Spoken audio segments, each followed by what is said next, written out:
नमस्कार। आप देख रहे हैं एटीवी न्यूज संदीप उपाध्याय के साथ।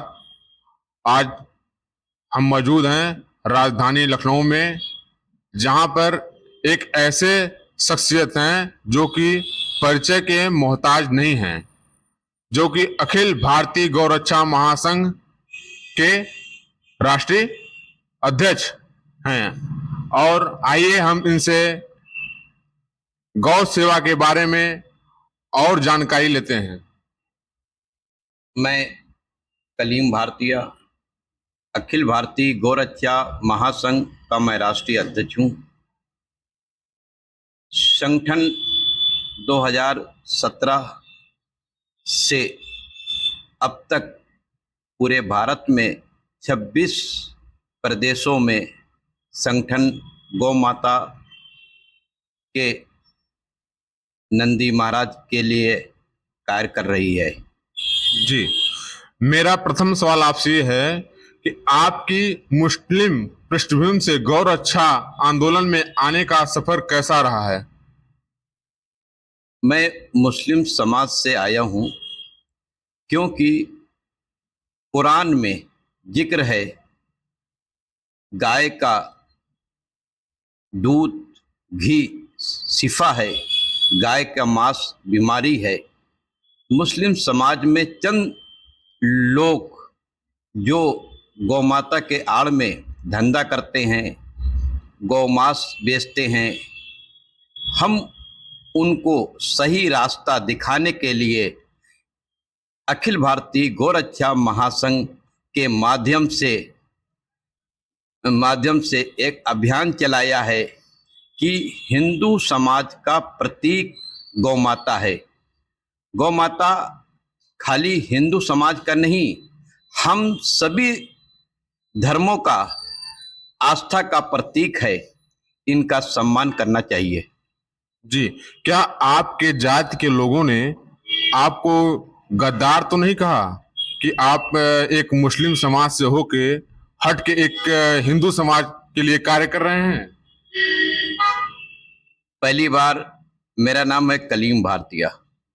मैं धर्म से पर ज्यादा विश्वास नहीं करता हूं, मैं कर्म पर विश्वास करता हूं। मेरे समाज के लोग क्या कहते हैं क्या नहीं कहते हैं, इससे हमें कोई फर्क नहीं पड़ता है। हमारे खिलाफ फतवा भी जारी किया गया है, फतवा का भी कोई असर हमारे ऊपर पड़ने वाला नहीं है, क्योंकि गौ माता और नंदी हम सब का पूजनीय है। हम इनकी सेवा रक्षा करने के लिए अगर मेरी प्राण भी जाती है तो हमें कोई गम नहीं है। मैंने समाज को एक नई दिशा दिखाने के लिए मैं कार्य कर रहा हूं। हम सबको चाहिए गौ माता और नंदी की सेवा रक्षा करें। जो लोग गौ माता के आड़ में किसी भी धर्म के हों, किसी भी जात के हों, अगर गौ मांस गौ तस्करी करते हैं, हम उनके खिलाफ कार्रवाई करते हैं, उन्हें हम सजा दिलवाते हैं। यही मेरा कर्तव्य है। अखिल भारतीय गौरक्षा महासंघ की स्थापना से लेकर अब तक सबसे बड़ा धमाका आपके द्वारा क्या किया गया है गौ के लिए, गौ रक्षा के लिए?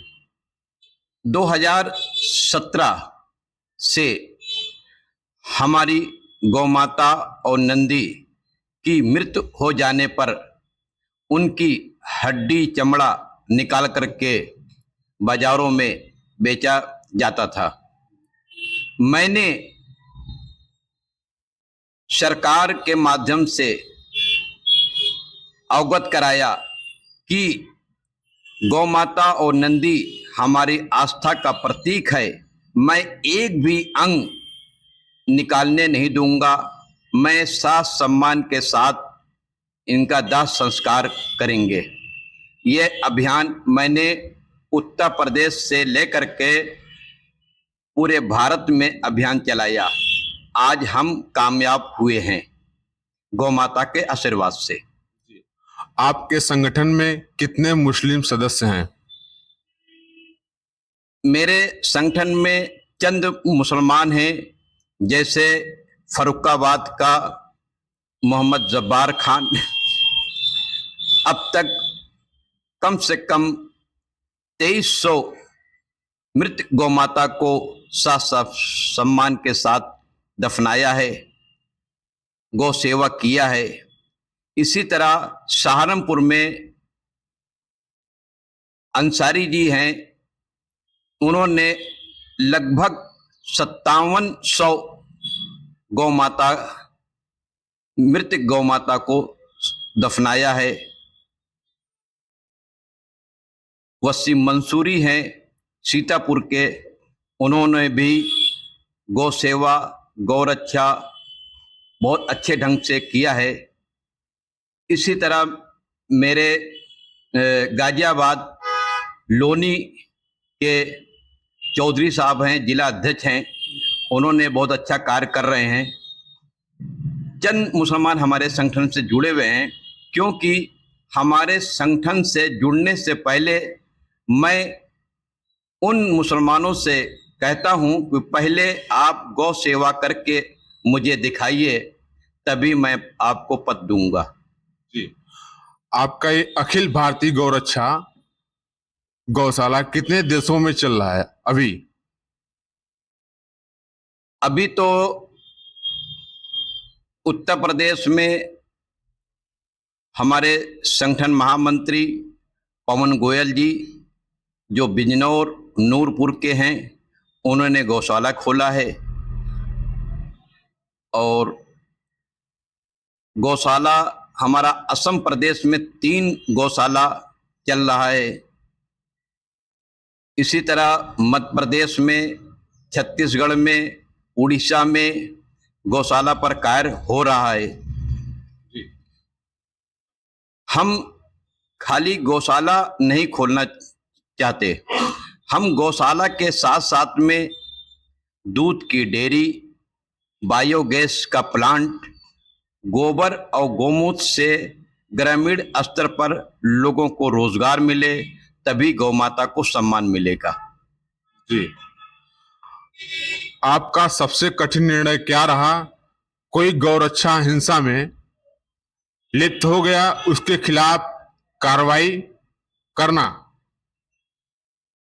हमारे संगठन में कुछ ऐसे लोग संगठन में जुड़ते हैं जो उसके आड़ में धंधा करना चाहते हैं, लेकिन मैं उन लोगों के बारे में पूर्ण जानकारी लेने के बाद ही हम पद देते हैं। इसलिए आज तक हमारे संगठन के ऊपर एक भी इल्जाम नहीं लगा है। मेरे सभी पदाधिकारी अपने निस्वार्थ होकर के गौ माता के सेवा रक्षा करते हैं। आपको गौ रक्षा करते हुए अपने आप को कैसा महसूस करते हैं? मुझे अपने ऊपर बहुत अच्छा महसूस होता है कि हिंदुस्तान में एक मैं अखिल भारतीय गौरक्षा महासंघ का मैं राष्ट्रीय अध्यक्ष हूं। हमारे साथ हिंदू समाज के लोग बड़े स्तर पर जुड़े हुए हैं और हमारे ऊपर विश्वास करते हैं। राज्य में गौ हत्या पर बैन लगी है, लेकिन मार्केट में जो ब्लैक फूल फल रहे हैं, आपकी संगठन सरकार में कैसे इसको देखती है? संगठन का प्रयास होता है कि आसपास होटलों में जो गौमांस बिक्री हो रही है उसको चिन्हित किया जाए, उनके खिलाफ पुलिस के माध्यम से कार्रवाई की जाए। इसी तरह हमने बहुत से होटलों के खिलाफ कार्रवाई की है। मेरा प्रयास है कि गौमांस बेचने वालों को चिन्हित करके उनको सजा दिलाना हमारा कर्तव्य बनता है। आप देख रहे हैं एटीवी न्यूज संदीप उपाध्याय के साथ।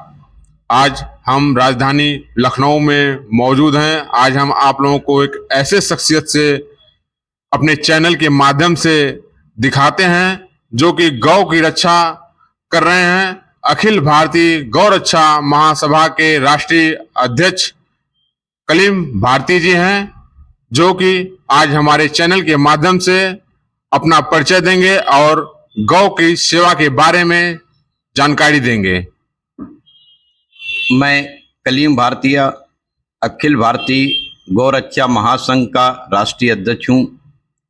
हमारा उद्देश्य है पूरे भारत में गौ माता और नंदी का सम्मान हो, क्योंकि गौ माता और नंदी हमारा आस्था का प्रतीक है।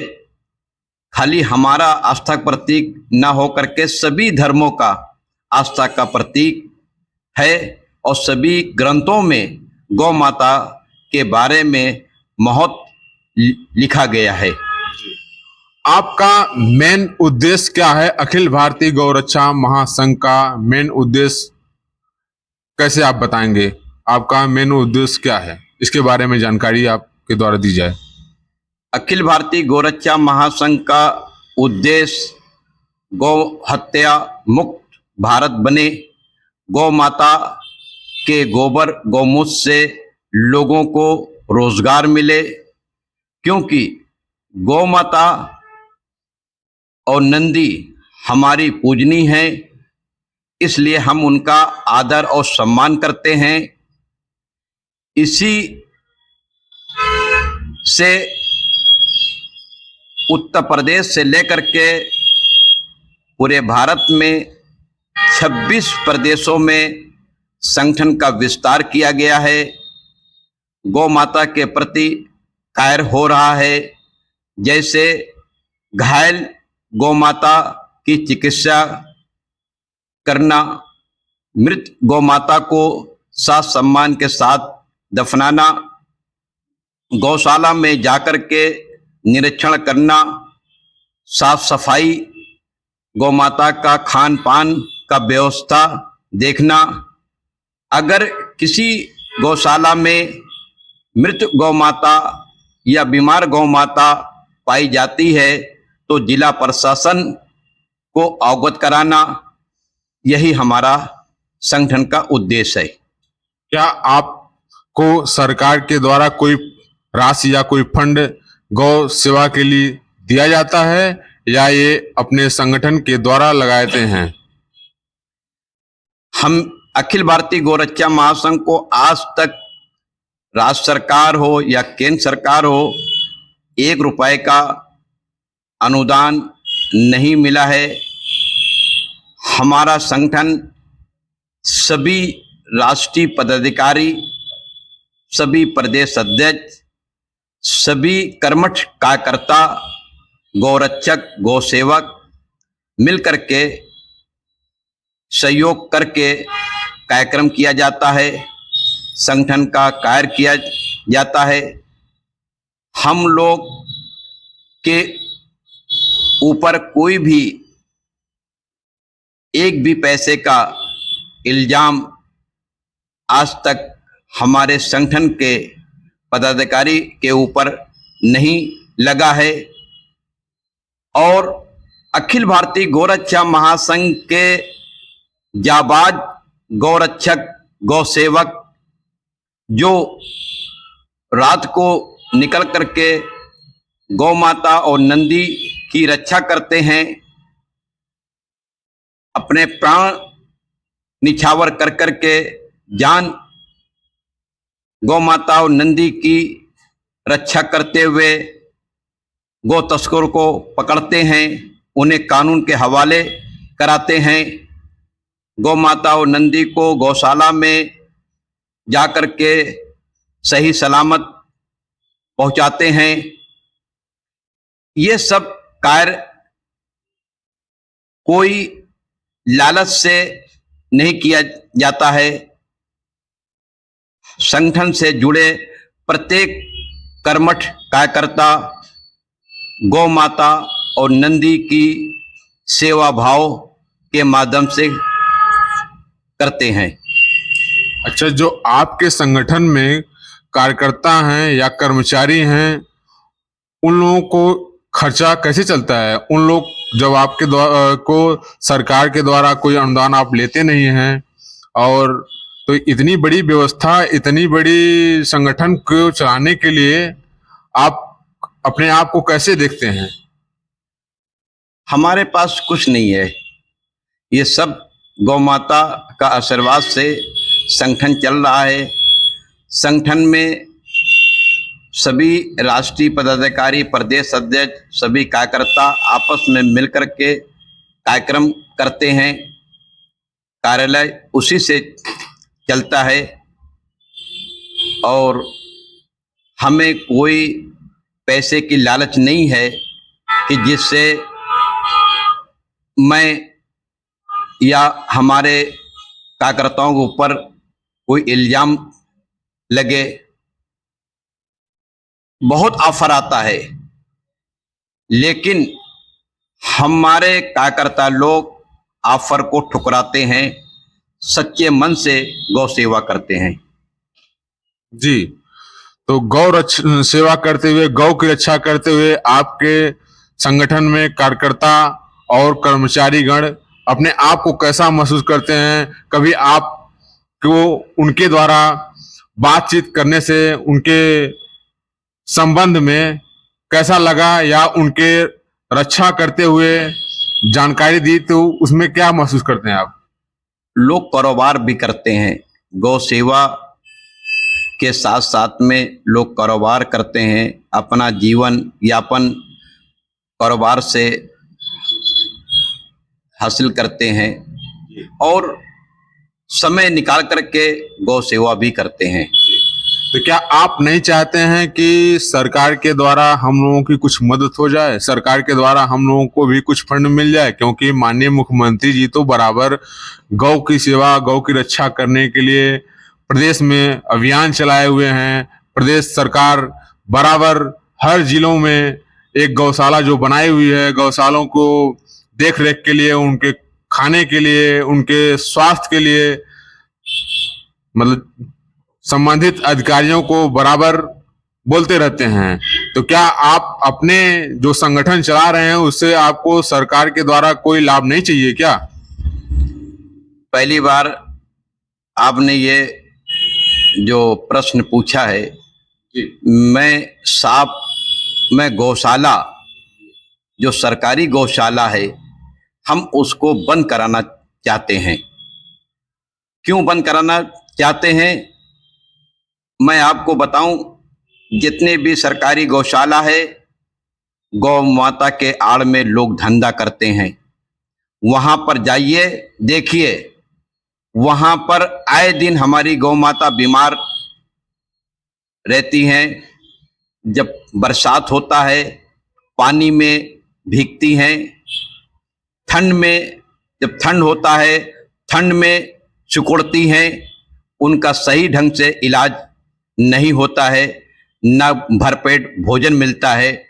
इसलिए मैं राज्य सरकार को एक पत्र में लिख करके ये मांग करते हैं कि सभी सरकारी गौशाला बंद किया जाए। हमारे साधु संतों का जो गौशाला है, आप जाकर के देखिए, वहां पर हमारी गौ माता और नंदी की सेवा किस तरह से हो रहा है। अच्छा भोजन उनको मिलता है, उनका देखभाल अच्छे ढंग से होता है। लेकिन सरकार जो पैसा दे रही है सरकारी गौशाला में, वहां पर गौ माता और नंदी की अच्छी तरह से सेवा क्यों नहीं होती है, इस पर सरकार ने आज तक गौर नहीं किया है। इसीलिए मेरी सरकार से एक सुझाव है जी, कि गांव-गांव में गौपालक को चिन्हित किया जाए। उनके पास कितने गौवंश वो पालते हैं और उनके गौवंश को जो सरकार गौशालों को पैसा दे रही है वो सीधा जो है गौपालक के खाते में पैसा जाए। वहाँ की एक कमेटी बनाई जाए और कमेटी में वहाँ का जो ग्राम प्रधान हो, सचिव हो, सीडीओ वीडियो जो हैं उनको रखा जाए और स्थानीय जो गौरक्षक हैं जो अच्छा कार्य कर रहे हैं किसी भी संगठन के हो उनको भी इस कमेटी में शामिल किया जाए। इसके साथ साथ में जो हमारी गोचर जमीन है जो लोग ने उसको कब्जा किए हुए हैं उसे खाली कराई जाए और गोचर जमीन पर वहाँ पर गोचर जो जमीन मेरी है उस वहाँ पर चारागाह बनाए जाए जिससे गांव में जो गौपालक जो गौवंश को पालते हैं वो चारागाह में जा करके उनको मतलब चारा जो है खिला सकें जी। और इसी तरह जो है तभी गौ माता और नंदी का सम्मान मिलेगा। और जो गौशाला जो सरकारी गौशाला जो चल रहे हैं हम उसका विरोध हम करते हैं। ये लास्ट सवाल है मेरा आपसे, भविष्य में गौ रक्षा को टेक्नोलॉजी से कैसे अपग्रेड करेंगे? ड्रोन से निगरानी या एआई से ट्रैकिंग करेंगे या क्या करेंगे? राज्य सरकार को चाहिए कि अगर सच्चे मन से गौ माता और नंदी की रक्षा करना चाहते हैं तो उनकी गोबर जो गौमूत्र है उसको खरीदने के लिए एक निर्धारित एक रेट तय करें जिससे गौपालक का गोबर और गौमूत्र बिकने से जो आय का जो इनकम होगा उससे खान पान का व्यवस्था गौपालक करेगा। गोबर से अनेक प्रकार के चीज बन रही है। बायोगैस का प्लांट हर तहसील में लगाई जाए, बायोगैस को कन्वर्ट एलपीजी गैस या सीएनजी में कन्वर्ट किया जाए और गोबर से जो हमारा जीवित खाद है वो जो है यूरिया हटा करके जीवित खाद या जो है जीवित खाद इस्तेमाल किया जाए जिससे हरा भरा